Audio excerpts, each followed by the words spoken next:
I'm Swil Kanim. I'm from the Lummi Nation. Uh, I'm Native American veteran, and I I I joined the army. Um, I joined the army as and I'm going to be really blunt. I don't want to surprise anybody with these words, but when I joined the army, it was the most honorable way for me to kill myself. I I I did that. That's why I joined the army. I was depressed and I needed a way out, and I thought this would be the most honorable way. And luckily, in therapy, years later, after service, after my um, my my end of term of service, I was in therapy, and a therapist said, you're a violinist, you're an actor, you have all this talent. Why would you go into the military? And I told him that. I told him, well, truthfully, bluntly, I went into the service to kill myself. It was the most honorable way for me to do that. And he didn't skip a beat. He went right into, so you're all about honor.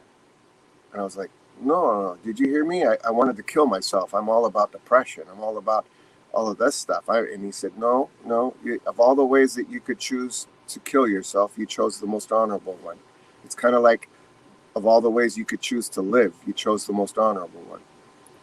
So I've been a student of honor since then. I knew that honor was a core value of mine, but why? What was there? What was behind it? And I analyzed it, and I realized that my job in life now was to honor the feelings that I put aside in order to survive what I survived as a child, in the traumas of foster care, in the traumas of child abuse. What did it take? And so I've been living my life ever since, with that commitment. How can I honor my elders, my ancestors, my family, my community? How can I honor the feelings that I put aside in order to survive what I survived? And that's my life mission. That's who I am.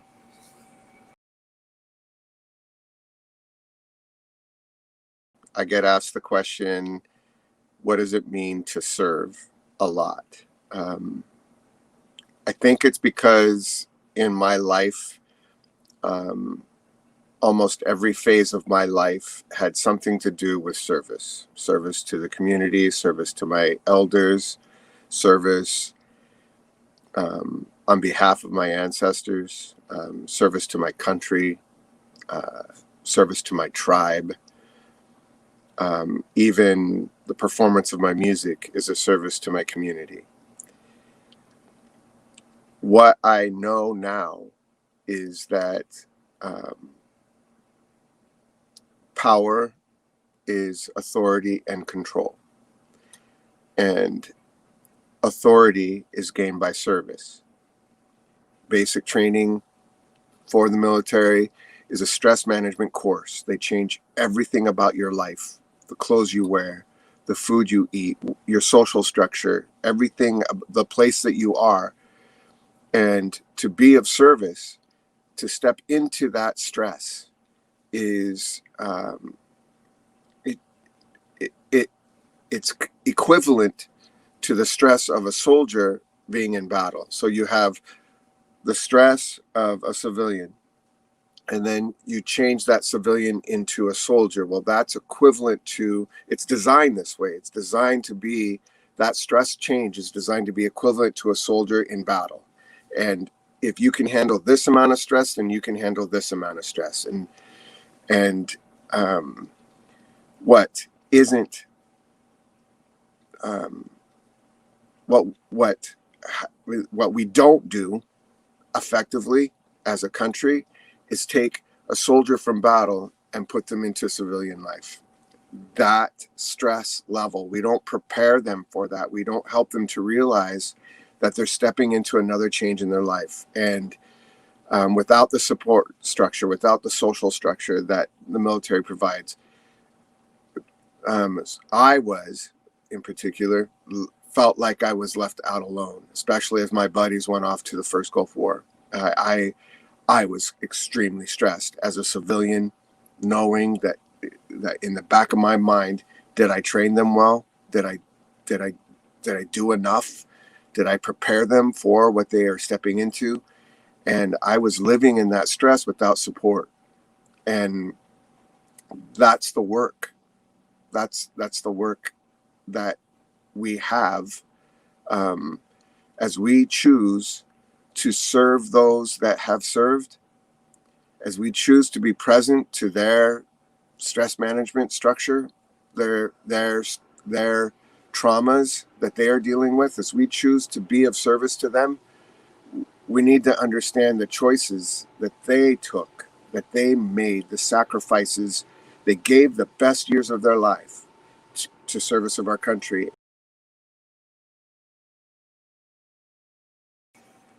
Survivor's guilt is real. It is so real,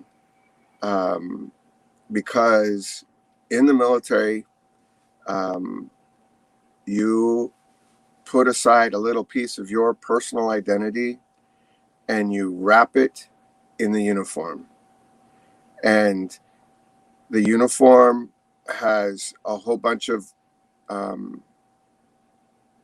strange things attached to it. It's hard to explain what the uniform does. I remember going from a private to a private first class to a specialist to a sergeant, and then thinking I will never be like my drill sergeant was. But the moment I put on my drill sergeant hat, I became exactly everything that I thought I would never be.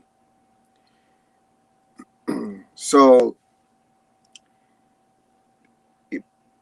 putting aside your identity, putting aside, and then and giving your all to what you do. Survivor's guilt is real in every level. It's real. Survivor's guilt is real in intellect. It's real in feelings. It's real in spirit, or the mystery of our relationship to survival. When I was in the military, they actually talked about the will to live and what would it take to survive if you were ever in a traumatic situation. And so those relationships in the will to live are attached to your buddy, to your unit, to your family, to your nation. The will to live in battle is attached to something outside of yourself.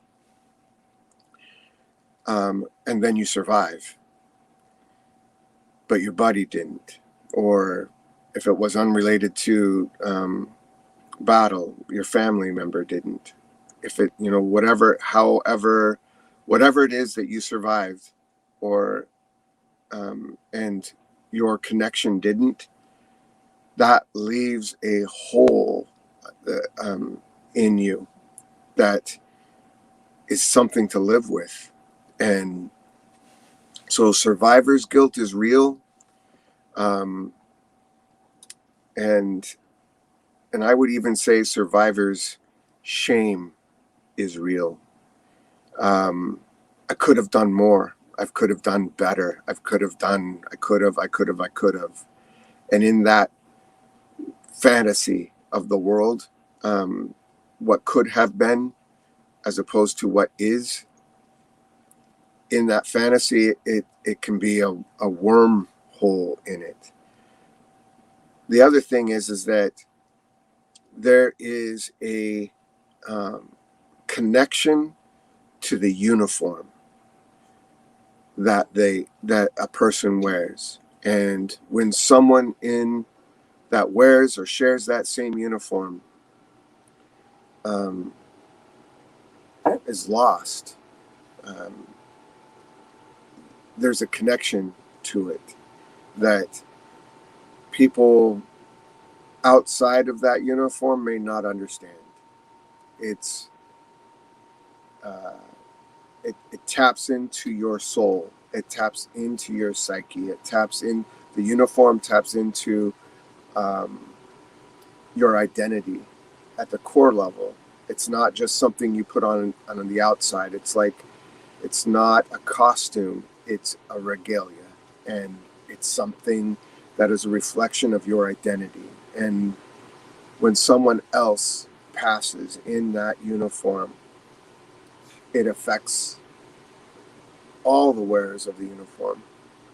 And it's difficult for people who haven't ever worn the uniform to understand what a survivor has to deal with. But that is a spiritual battle, not just a uh, psychological battle.